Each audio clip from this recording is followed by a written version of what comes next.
A continuación resolvemos el ejercicio 21 de la cartilla ejemplos de preguntas para el saber 11, prueba de ciencias naturales 18. Bueno, el modelo representa la relación entre la altura y la cantidad de partículas de aire. Entonces tenemos aquí el modelo, se grafica verticalmente la altura, aquí se presenta la altura 0, 5, 10, 15, etcétera. Se mide en kilómetros esa altura, muy bien. Y menciona que es la altura y la cantidad de partículas de aire. Ahora, la cantidad de partículas de aire, pues nosotros observamos así rápidamente que en el plano que corresponde a una altura de 0 kilómetros va a haber esta cantidad de partículas, ¿sí? En este punto, más adelante, como vamos a hablar de la presión atmosférica, también influyen las partículas que están sobre este plano. Y aquí, para más o menos tener la idea de lo que será la pregunta, tenemos que en este otro plano, bueno, ahí el dibujo pues un poco al afán, hay menos partículas sobre el plano y también menos partículas en el plano y también menos partículas sobre el plano. O sea, es claro que las partículas que están de este plano hacia arriba no puede ser igual a las partículas que están en el plano de aquí abajo, sobre el plano de aquí abajo, porque faltarían estas partículas, ¿no? Entonces, es directo decir que hay más partículas sobre el plano de aquí abajo que sobre este plano. Hay más partículas, eso es claro, a partir del dibujo. Muy bien. Una olla con agua hierve a una temperatura de 100 centígrados cuando la altura es 0 kilómetros. O sea, si aquí colocamos el agua en este plano, la colocamos a hervir, necesitaremos una temperatura de 100 centígrados para que esta logre justamente hervir.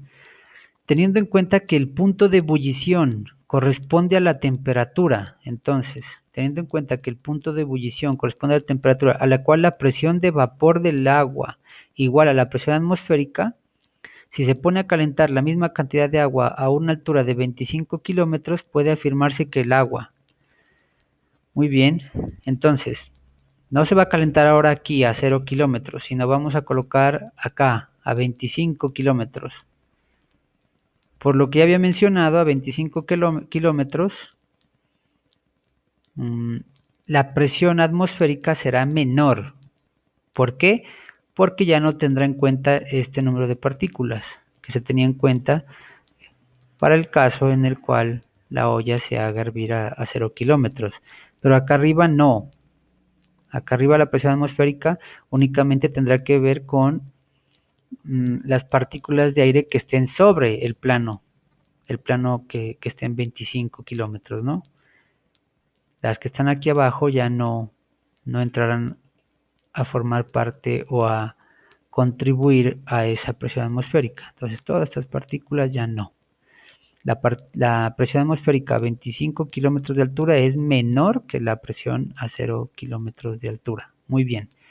Entonces nos dicen que si colocamos la olla a hervir acá o acá, que fue el caso inicial y el cual se describió, entonces para el segundo caso, en el cual la olla se coloque acá a 25 kilómetros, mencionan que hierve a una temperatura menor que 100 centígrados, porque la presión es menor en esta altura.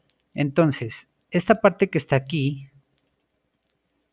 la presión es menor en esta altura, o sea, en 25 kilómetros, es verdad por lo que ya mencioné. Tenemos que ver si es verdad esto. Hierve a una temperatura menor que 100 centígrados. ¿Verdad? ¿Por qué? Porque nos dice que el punto de ebullición corresponde a la temperatura a la cual la presión de vapor del agua igual a la presión atmosférica. Si estamos diciendo que en 25 kilómetros la presión atmosférica es menor que en 0 kilómetros, eso quiere decir que será más fácil que la presión de vapor del agua iguale a dicha presión atmosférica en el caso de que la altura sea 25 kilómetros. ¿Por qué? Porque justamente en ese caso la presión atmosférica es menor. Entonces, para ese caso, la presión del vapor del agua también deberá ser menor y para igualar la presión atmosférica en este punto, ¿sí? No es necesario la misma presión atmosférica que en el punto de acá abajo. Y eso entonces, ¿cómo lo relaciono con la temperatura? Pues justamente al aumentar la temperatura, a medida que va aumentando la temperatura, va aumentando la presión de vapor. Entonces, como necesitamos una presión de vapor menor para vencer la presión atmosférica a los 25 kilómetros, pues entonces también estaríamos necesitando una temperatura menor, ¿sí? Y eso justifica esta parte que dice hierve a una temperatura menor que 100 centígrados.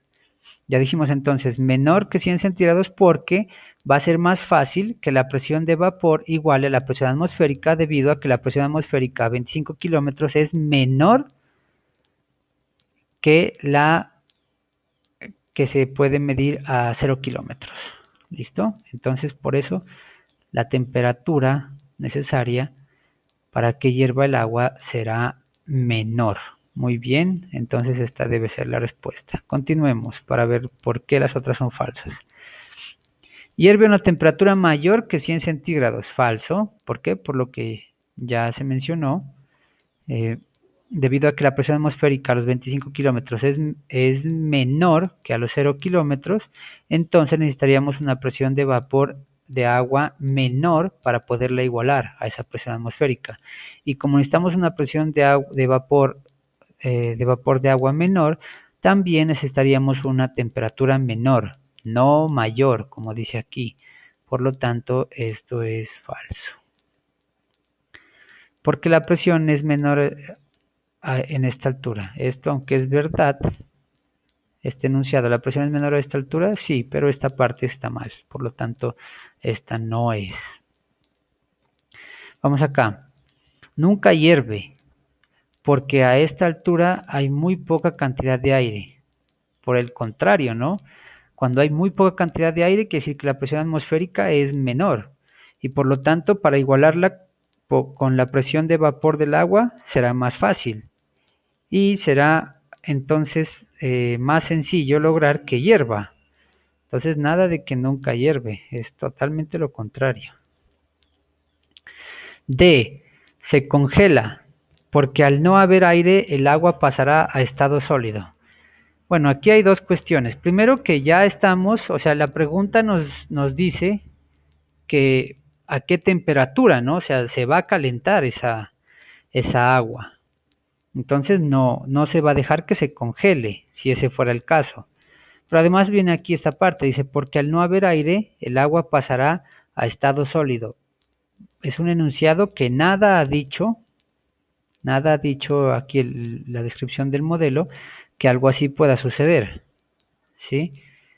Por lo tanto, esta es falsa. Esta es como una frase ahí que la dijeron para nomás de completar, pero obviamente pues mucha gente que no tenga idea de cómo se desarrolla este ejercicio hasta puede marcarla, ¿no? Pero ya dijimos que es al contrario. Si vamos a transferir calor al agua por medio de, qué sé yo, vamos a calentar el agua, mejor dicho, así en palabras usuales. Vamos a calentar agua en este punto y continuamos calentando el agua y la vamos llevando a una presión más baja a medida que vamos incrementando la altura, pues entonces lo que irá a suceder es que ella va a hervir más fácilmente. Y aquí dices, se congela, ¿no? Cosa que no tiene sentido. Muy bien, ese es el análisis para este ejercicio.